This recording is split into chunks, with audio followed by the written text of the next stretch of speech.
ஒரு ஊழியனை எப்படி நடத்தணும், ஒரு பாஸ்டரை எப்படி நடத்தணும்னு போட்டிருக்கு. அதுல 4 குறிப்புகள் இருக்கிறது. இதை யாருமே சபையில் பேச மாட்டார்கள், முதல் குறிப்பை தவிர. முதல் குறிப்பு, ஒரு ஊழியனை எப்படி நடத்த வேண்டும் என்று அவர் சொல்லுகிறார். என்ன பண்ணணும்? கணப்படுத்துன்னு சொல்லி பார்த்திருக்கீங்களா? அதை மட்டும் எல்லா இடத்திலும் ஊழியர்கள் போதிப்பார்கள். அதற்கு அடுத்து வரக்கூடியதை போதிக்கவே மாட்டாங்க. சரி, நாம எடுத்த அந்த குறிப்பை முடித்து விடலாம். சோ முதல் குறிப்பு கனப்படுத்துன்னு சொல்லுகிறாரு. அடுத்து கவனமாயிரு, இப்படி வரிசையா இருக்கு. சோ ஃபர்ஸ்ட் அந்த கனப்படுத்து அப்படிங்கறத எடுத்துக்கலாம். பவுல் என்ன சொல்றாருன்னா, யார் ஊழியர்கள் என்று 3ஆம் அதிகாரத்திலிருந்து அவர் சொல்றாரு. அந்த ஊழியன் எப்படிப்பட்டவனா இருக்கணும் என்கிற தகுதி எல்லாம் சொல்லிட்டு வர்றாரு. சொல்லிட்டு வந்துட்டு இங்கே ஒரு தகுதியையும் குறிப்பிடுகிறார். 17வது வசனம், நன்றாய் விசாரணை செய்கிற மூப்பர்களை. அது என்ன விசாரணை செய்தல்?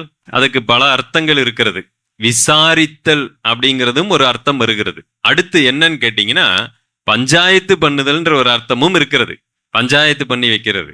குடும்பத்துல ஏதாவது பிரச்சனை, சபையில யாராவது ஏக்கு தப்பா நடந்துகிட்டு இருக்கிறது, இதையெல்லாம் அவங்க என்ன செய்யறாங்க? விசாரணை செய்கிறார்கள், சரி பண்ணுகிறார்கள், பேசுகிறார்கள். ஆனா இன்னைக்கு நீங்க அப்படி எதையுமே பண்ண முடியாது. ஏதாவது ஒண்ணு சொன்னா போதும், அடுத்த நிமிஷம் என்ன பண்ணிடுவாங்க? ஏன்னா இருக்கவே இருக்கு, ஏகப்பட்ட சபைகள் இருக்கிறது. அப்படியே அந்த பக்கம் தவி ஓடிடுவாங்க.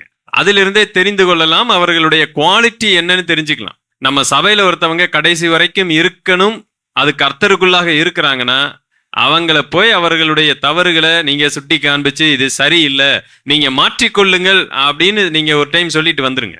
அதையும் மீறி அவங்க வர்றாங்கன்னா வெரி குட், அவங்க கர்த்தருக்குள்ளாக சரியாக தாங்கள் மாற்றப்பட விரும்புகிறோம் என்று நினைக்கிறார்கள். பாருங்க, நன்றாய் விசாரணை செய்கிற மூப்பர்கள். அடுத்து வேற ஒரு வசனம் போட்டிருக்கு. என்ன போட்டிருக்குங்க? விசேஷமாய். அதுதான் ரொம்ப முக்கியம். விசேஷமாய் திருவசனத்திலும் உபதேசத்திலும் பிரயாசப்படுகிறவர்களை. பாத்தீங்களா? கனப்படுத்து, ரெட்டிப்பாய் கனப்படுத்து. யாருன்னு கேட்டா நன்றாய் விசாரணை செய்கிறவர்கள்னு பொதுவா சொல்லிட்டு அடுத்து என்ன சொல்லுகிறார்? விசேஷமா திருவசனத்தில் உபதேசத்தில் பிரயாசப்படு. அப்படின்னு என்ன அர்த்தம்னா, இந்த விசாரணை செய்வது அது அல்ல முக்கியம். எது முக்கியம்? வசனத்திலும் உபதேசத்திலும் நன்றாக அவர் சபைக்கு போதிக்க வேண்டும் என்று ஒரு ஆர்வத்தில் இருக்கிறவர், போதிக்கிறவர், அதற்காக பிரயாசப்படுகிறவர். ஏன்னா இந்த பஞ்சாயத்து பண்ணக்கூடிய வேலையை இன்னைக்கு நிறைய பேர் பண்ணலாம். கொஞ்சம் அனுபவம் இருந்தால் போதும். அவருக்கு வசனம் தெரிஞ்சிருக்கணுங்களா அவசியம்லாம் இல்லை.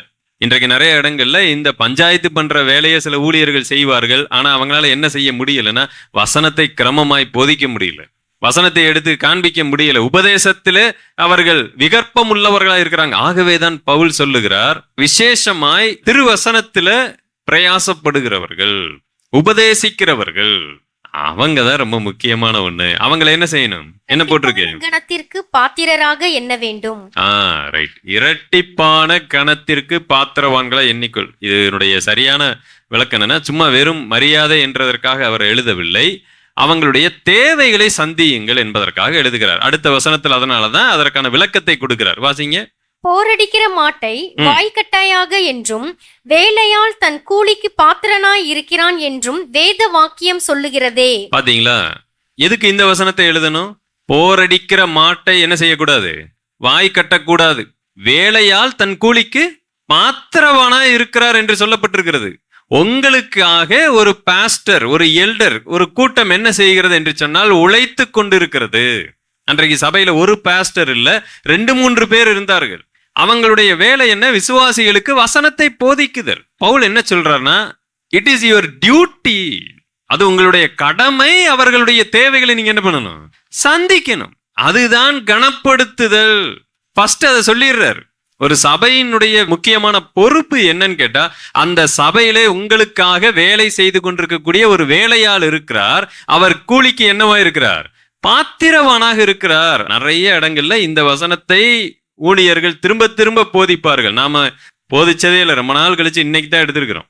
இவர் ஏதோ பணத்தை கேட்கறதுக்காக இந்த வசனத்தை எடுத்து பேசிக்கிட்டு இருக்கிறாருன்னு நினைச்சுக்காதீங்க.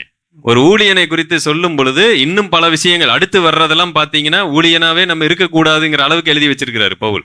ஃபர்ஸ்ட் அவர்களுடைய தேவைகளை சந்திக்க சொல்லுகிறார். நான் அதுல எந்த மாற்று கருத்தும் இல்லை. ஒரு சபையானது அந்த சபையிலே அந்த சபைக்காக வேலை செய்து கொண்டிருக்கக்கூடிய ஒரு ஊழியனுடைய தேவைகளை என்ன செய்ய வேண்டியிருக்கிறது, சந்திக்க வேண்டியிருக்கு. இது யாருக்கு சொல்லப்பட்டிருக்குன்னா ஒரு விசுவாசிக்கு சொல்லப்பட்டிருக்கு.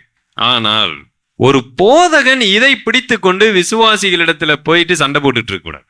பாரு, பவுல் எழுதி வச்சுட்டாரு, கண்டிப்பா நீ எனக்கு என்ன பண்ணணும், கொடுத்தே ஆகணும் அப்படின்னு சண்டை போட்டுட்டு இருக்க கூடாது. போதகன் அதை எதிர்பார்க்க கூடாது. ஒருவேளை விசுவாசிகள் சந்திக்கிறார்களோ சந்திக்கலையோ, அவர் தன் குடும்பத்தின் தேவைகளை சந்திக்கிறதற்கு என்னெல்லாம் செய்யணுமோ அவர் அதை செய்யணும். அவர் விசுவாசிகளை எதிர்பார்த்துட்டு காத்துக்கிட்டு இருக்க கூடாது. ஆனா விசுவாசிகளுக்கு ஆண்டவர் என்ன சொல்லுகிறார், சந்தியுங்கள் என்று சொல்லுகிறார். சோ முதலாவது கனப்படுத்துங்கள். How to treat your pastor or elder. கனப்படுத்துங்கள், ரெஸ்பெக்ட் தம். இது வெறுமனே மரியாதை கொடுக்கிறது அல்ல, சப்போர்ட் தம். நம்பர் 2, இங்கதான் விஷயம் வருகிறது.